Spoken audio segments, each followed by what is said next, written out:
Bonjour à tous, bien-aimés.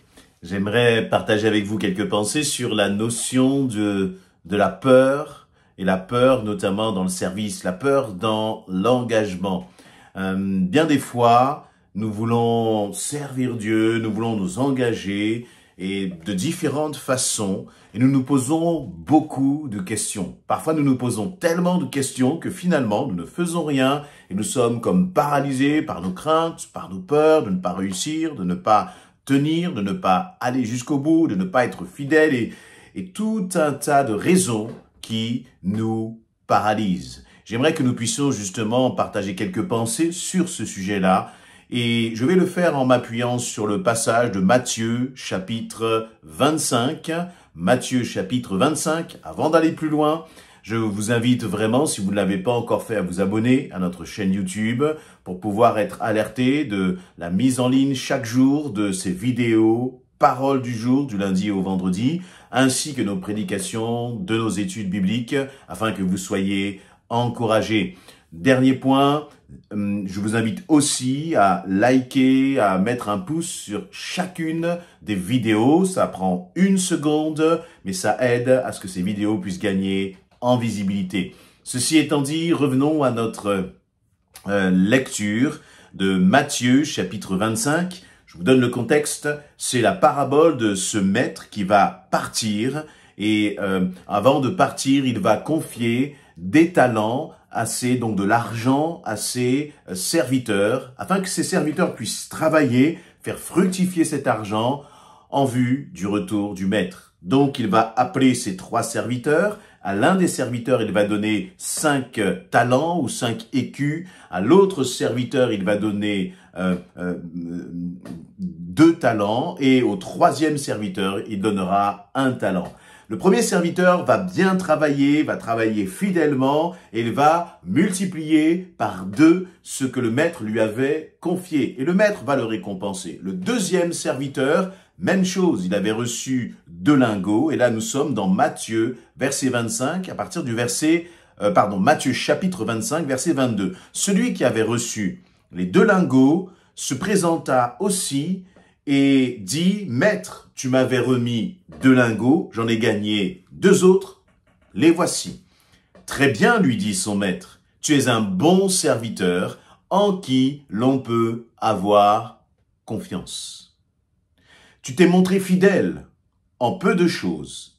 C'est pourquoi je t'en confierai de plus importantes. Viens partager la joie de ton maître. » Enfin, celui qui n'avait reçu qu'un lingot vint à son tour et dit, « Maître, je savais que tu es un homme dur. Tu moissonnes là où tu n'as rien semé. Tu récoltes où tu n'as pas répandu de semences. » Verset 25, « Alors, j'ai pris peur et je suis allé cacher ton argent dans la terre. Voilà, prends ce qui t'appartient. » Mais son maître lui répondit, « Vaurien, fainéant, tu savais que je moissonne là où je n'ai rien semé et que je récolte là où je n'ai pas répandu de semences. Eh bien, tu aurais dû placer mon argent chez les banquiers et à mon retour, j'aurais récupéré le capital et les intérêts. Qu'on lui retire donc le lingot et qu'on le donne à celui qui en a déjà 10. Car à celui qui a, on donnera encore et il sera dans l'abondance. Mais à celui qui n'a pas, on ôtera même ce qu'il a. Quant à ce vaurien, jetez-le dans les ténèbres du dehors, où il y aura des pleurs et d'amers regrets. » J'ai pensé à cette attitude finalement de ces 2 types de serviteurs. Les premiers ont utilisé, ont investi, ont semé, ont travaillé pour le maître. Et lorsque le maître est revenu, le maître leur a dit ceci, pour tous les 2, très bien, tu es un bon serviteur en qui l'on peut avoir confiance.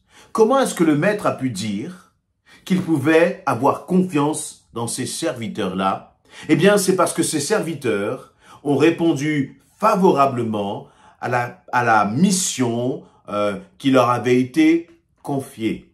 Quant à l'autre, ce qui est intéressant, c'est qu'il avait ses raisons, de mauvaises raisons d'ailleurs, mais il est intéressant de noter qu'il a dit « j'ai pris peur ». Et donc, comme il a eu peur, il n'a pas travaillé. Comme il a eu peur, il a enfoui son talent, il a enfoui cet argent que le maître lui avait confié. Comme il a eu peur, finalement, il a été traité de vaurien et de fainéant. Attention, ce ne sont pas mes paroles, c'est le verset 26. C'est ce que Jésus va dire lorsqu'il utilise cette parabole. Bien sûr, je ne crois pas que c'est ainsi que Jésus va parler à ses enfants. Non, mais il y a quand même là un ton qui est sévère, qui reprend sévèrement. Et vous voyez, ce qui est intéressant de constater, c'est que ce serviteur, finalement, n'a pas agi, n'a pas accompli sa mission à cause de... Il y avait quelques raisons, mais en tout cas, il a pris peur. Et trop souvent, très souvent, nous commençons à réfléchir. Lorsque le Seigneur te demande de faire quelque chose, nous commençons à réfléchir et nous sommes paralysés par nos réflexions. Nous sommes paralysés par nos peurs. Peur dans notre propre incapacité. Peur dans nos faiblesses. Peur dans peut-être notre manque, de nos échecs passés. Et à cause de nos échecs passés, nous n'osons pas nous lancer. Nous n'osons pas nous investir peut-être dans certaines responsabilités. Nous n'osons pas accepter certaines missions qui nous sont confiées. Parce que, nous sommes comme marqués. Et ce que je disais donc, on commence à réfléchir et plus on réfléchit, plus justement on va alimenter nos peurs et nos craintes. Et c'est très certainement ce que ce serviteur a dû faire, à tel point qu'il a dit « j'ai pris peur ». Mais la réalité, c'est qu'il n'avait aucune raison d'avoir peur. Pourquoi? Parce que son maître était plein de compassion, son maître était plein de bienveillance, son maître lui avait fait initialement confiance en lui confiant justement ce talent, en lui confiant cet argent pour qu'il puisse le multiplier. Et le Seigneur t'appelle toi aussi. Et le Seigneur, d'une certaine façon, s'il t'appelle, c'est qu'il te fait confiance. Ou plus exactement, le Seigneur sait que de toute façon, dans la mission qu'il te confie, il t'accompagnera, il sera à tes côtés. Et donc, tu n'as rien à craindre. Et ce qui est intéressant, c'est que les deux premiers serviteurs, il ne nous est pas dit qu'ils ont réfléchi. Il ne nous est pas dit qu'ils ont commencé à cogiter, à se trouver toutes sortes de raisons. Parfois, nous réfléchissons un peu trop. Il est bon, il est vrai, que lorsque l'on a un projet, nous avons un engagement, il est bon de réfléchir à cet engagement.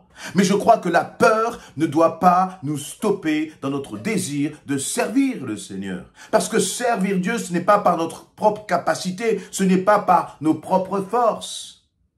Mais c'est par sa grâce, c'est par son esprit. Et vous voyez comme...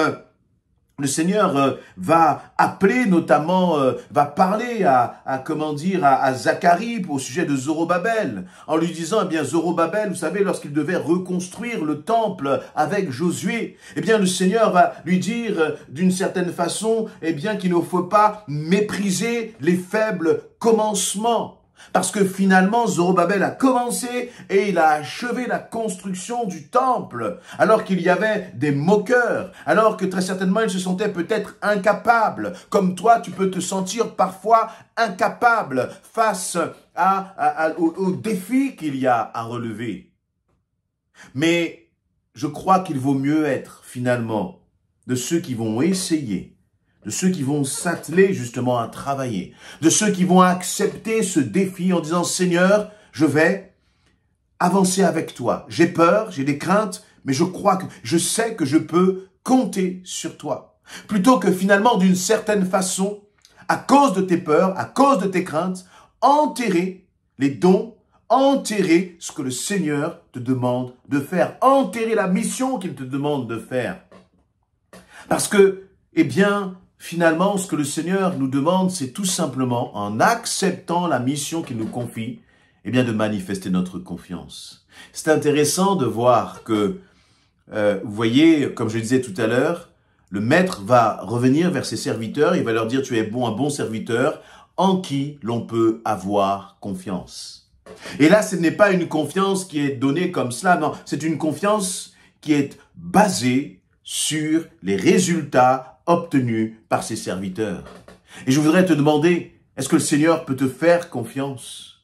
Il ne te demande pas de réussir par toi-même. Cela n'intéresse pas le Seigneur, notre propre réussite, notre réussite humaine. Non, ce que le Seigneur veut, c'est une réussite qui lui rende gloire. Et donc, ce qu'il veut, c'est que justement, à travers tes faiblesses, à travers ton incapacité, Dieu puisse manifester sa gloire. Et c'est ça qui est important, finalement. Ce n'est pas important de savoir si tu es capable ou pas d'accomplir la tâche que le Seigneur te confie. Non, ce qui est important, c'est de savoir si tu vas t'appuyer sur l'Éternel pour mener cette tâche jusqu'au bout. Je crois que dans notre façon de penser, il y a trop souvent cette question de est-ce que c'est mon appel? Est-ce que est-ce que c'est vraiment Dieu qui m'envoie? Bien sûr, je crois que c'est nécessaire. Il y a toujours un équilibre à avoir. Mais équilibre veut aussi dire que la Bible nous dit, tout ce que ta main trouve à faire, fais-le, sers ton Seigneur, fais-le avec joie. Et puis si à un moment il faut arrêter, le Seigneur te dira d'arrêter. Voyez, mais je crois que je préfère avancer justement, je préfère commencer à m'engager que finalement ne rien faire et de rester paralysé toute ma vie, en n'agissant jamais. Et je peux vous confier ceci, bien-aimés. C'est que je ne me suis jamais posé la question de savoir si pasteur était mon ministère, mon appel, je ne sais quoi d'autre. Non, c'est en servant le Seigneur, au fur et à mesure que le Seigneur va vous confier justement de plus en plus de tâches, de plus en plus de responsabilités pour sa gloire, parce qu'il dira bon serviteur et en qui l'on peut avoir confiance. Mais Dieu ne pourra pas dire cela de toi si tu restes constamment paralysé par la peur, si tu restes constamment dans une forme d'immobilisme.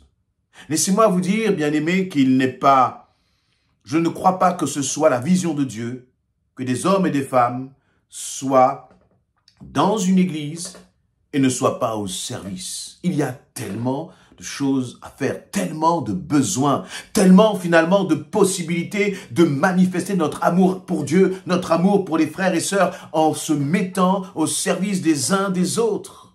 Vous qui écoutez ces vidéos, et j'espère qu'elles vous font du bien, qu'elles vous encouragent dans votre foi, eh bien, pour que vous soyez là encouragés dans votre foi, il a bien fallu que quelqu'un se dise « Je vais prendre du temps, je vais prendre sur mon temps pour bénir les frères et sœurs par la grâce de Dieu. » Et si je le fais, ce n'est pas par mes propres forces, mais c'est en comptant encore sur le Seigneur. C'est en disant, Seigneur, par ton esprit, je veux parler et que cette parole qui soit relâchée puisse toucher les cœurs encouragés.